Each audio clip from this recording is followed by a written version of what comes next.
Boa noite, hoje dando continuidade àquele ciclo das lives que nós começamos semana passada, a falar a respeito de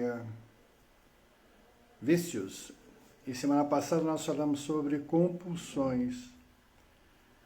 E hoje, ainda nesse tema de vícios, nós vamos falar das dependências.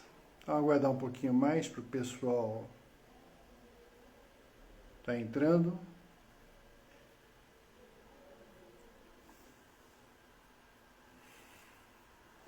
E aí vamos dar sequência nisso aí.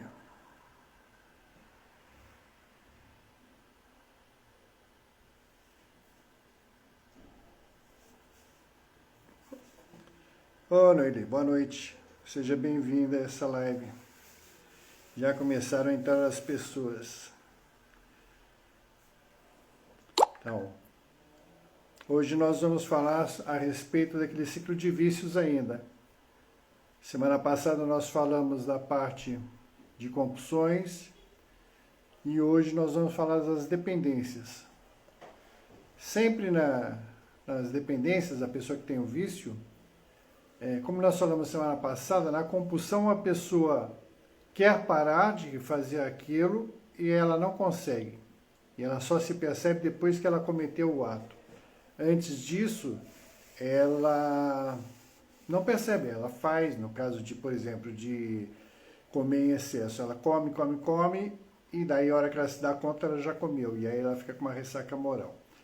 Na dependência, não. Na dependência, a pessoa sabe que faz mal, ela sabe que ela deve parar, mas ela não quer parar.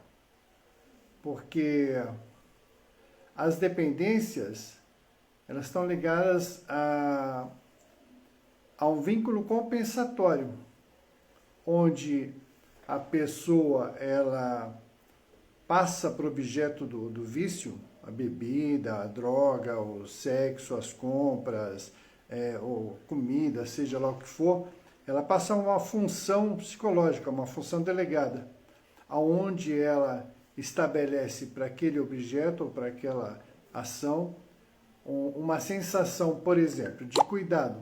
Uma pessoa que ela não sente que ela consegue se cuidar, então que ela consegue se cuidar, ela determina, ela delega para a bebida, porque quando, por exemplo, a bebida, quando ela sente que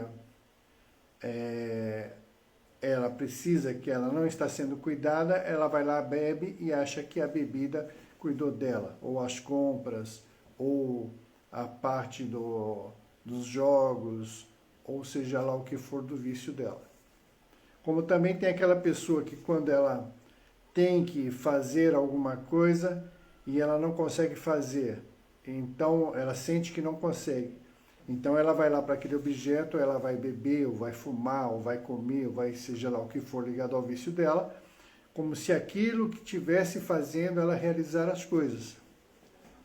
Então é bem interessante essa função delegada, porque é uma parte lá do desenvolvimento que não se completou. Como também tem aquela pessoa que quando ela tem que se apresentar, ou falar em público, ou ela se colocar em prova para alguma coisa, ela vai também fazer esse ato, esse vício, porque a sensação que aquilo vai proteger ela do julgamento das outras pessoas.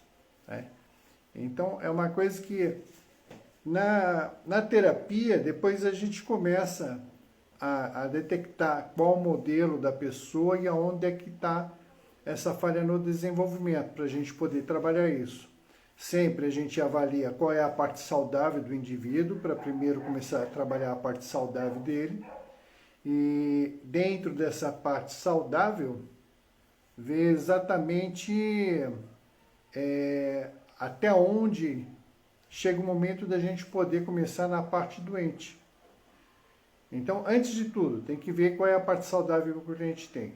Se a parte saudável for muito pequena, você tem que trabalhar e melhorar essa parte saudável, para daí mexer na parte doente. Às vezes há equívoco em alguns terapeutas, que eles não chegam a avaliar a parte doente e já começam a mexer, aliás, a parte saudável e já começam a mexer na parte doente. E aí fica muito mais difícil, muito mais complicado. Aí o cliente normalmente não consegue resolver e elaborar essa questão que está causando problema para a vida dele. Então, sempre é importante a gente avaliar essa parte toda da parte saudável para daí mexer na parte doente. Então, recapitulando, a parte da dependência é sempre quando a gente delega uma função para o objeto da dependência. Por exemplo, se é para a bebida, ou se é para o cigarro, se é para o sexo, se é para o jogo, se é para compras, seja lá o que for, até para o trabalho, né? E que tem pessoas viciadas em trabalho, os workaholics. Então, por quê? Ele está delegando uma função psicológica para aquela ação. Então, ele não consegue se sentir cuidado. Toda vez que ele não se sente cuidado, ele vai em busca daquela ação, daquele objeto, ou daquela droga, ou daquela bebida, exatamente para sentir essa sensação de estar sendo cuidado. Ou de estar sendo orientado, ou de estar sendo julgado, né? Então, isso dá uma sensação de proteção para ele, de cuidado, de proteção, de orientação. Então, isso leva a gente a pensar uma coisa, que mais do que nunca, a gente não deve sair julgando as pessoas que têm o vício. A gente tem que tentar entender e encaminhar ela exatamente para uma ajuda especializada.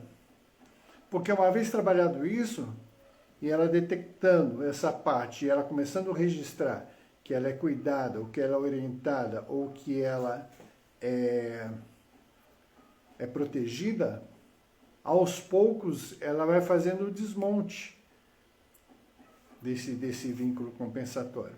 Ele vai desmontando isso e não vai precisando, ele vai assumindo aquela função psicológica e deixa de colocar.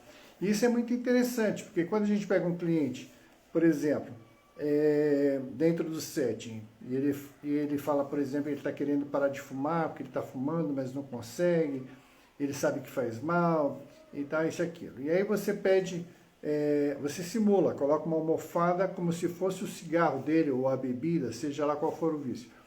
E pede para ele conversar, falar para o cigarro, para a bebida, ou o objeto do vício dele, o que representa. E é muito interessante porque saem verdadeiras declarações de amor.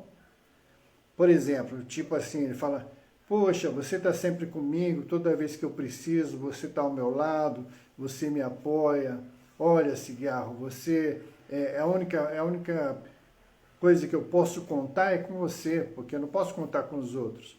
Então, você me traz segurança, você me acalma, você me dá um norte para as coisas. Vê que interessante, porque na verdade o cigarro não faz nada disso. Quem faz é ele mesmo, mas ele não consegue ter essa sensação que ele produz tudo isso, que ele faz tudo isso. E aí ele pega e delega para o cigarro essa função que ele mesmo está fazendo. Então é muito fácil, muito rápido, desde que a pessoa queira se tratar. Uma vez que ela começa um tratamento, então nós vamos cuidar da parte saudável dela primeiro, fortalecer isso para poder mexer nessa parte doente, nas neuroses.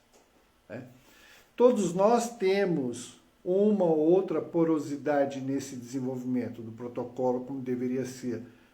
Nem todo mundo, ninguém conseguiu cumprir o protocolo de desenvolvimento 100%. E aí essas coisas é que vão trazendo as neuroses e vão criando as dificuldades na vida da gente. Mas não é bicho de sete cabeças. Isso com um bom terapeuta e com a pessoa querendo se cuidar, isso rapidamente consegue, em poucos meses, um trabalho consegue ser resolvido. Se alguém tiver alguma pergunta para fazer, eu estou à disposição. Hoje a live vai ser um tanto curta, porque esta parte das dependências, ela é bem sucinta, ela é bem minuciosa, e são poucas coisas que dizem respeito a ela, então a gente não precisa se estender demais. Mas dentro disso, se alguém quiser perguntar alguma coisa, ter alguma dúvida, por favor, fique à vontade, eu estou à disposição. A Janaína hoje ela teve um problema, e aí um imprevisto na realidade, e não foi possível ela participar. Então, de novo, eu estou aqui novamente sozinho, mas acredito que na quarta-feira que vem, quando a gente for falar do deslocamento das privações, que ainda faz parte dessa série de vícios, ela vai estar aqui fazendo o bate-bola com a gente. Isso vai ser muito legal. Olha aí, a Isabela, muito bem. Acho que o Júnior da Tabanini Engenharia, bem-vindo também. O Alan Bueno, que já está por aí também. Então é assim, eu acredito que o necessário já foi dito hoje, quanto a essas dependências. Essa parte de delegar uma função psicológica para o objeto do vício, ele não está em busca, o foco não é o cigarro, não é a bebida, não é o sexo, não é o jogo, não são as compras. O foco que traz a satisfação para ele é exatamente essa sensação de ele estar sendo ou cuidado, ou orientado, ou protegido, que é essa função psicológica que ele está delegando para o objeto, porque ele não consegue reconhecer que ele mesmo cumpre essa função. Então, pessoal, eu acho que por hoje é só isso. A gente não se estender demais. Eu sei que todo mundo tem os seus afazeres também. Eu agradeço aqui a participação de todos. E isso aqui vai estar lá no IGTV e também vai estar colocado no meu canal lá no YouTube. O EB Hipnos, Hipnos com Y. E aí vocês podem acessar também as outras lives que nós já fizemos até agora. E mais uma vez, agradecendo a presença de vocês. E com certeza na quarta-feira que vem a Janaína estará aí junto com a gente. Então, muito obrigado e uma boa noite.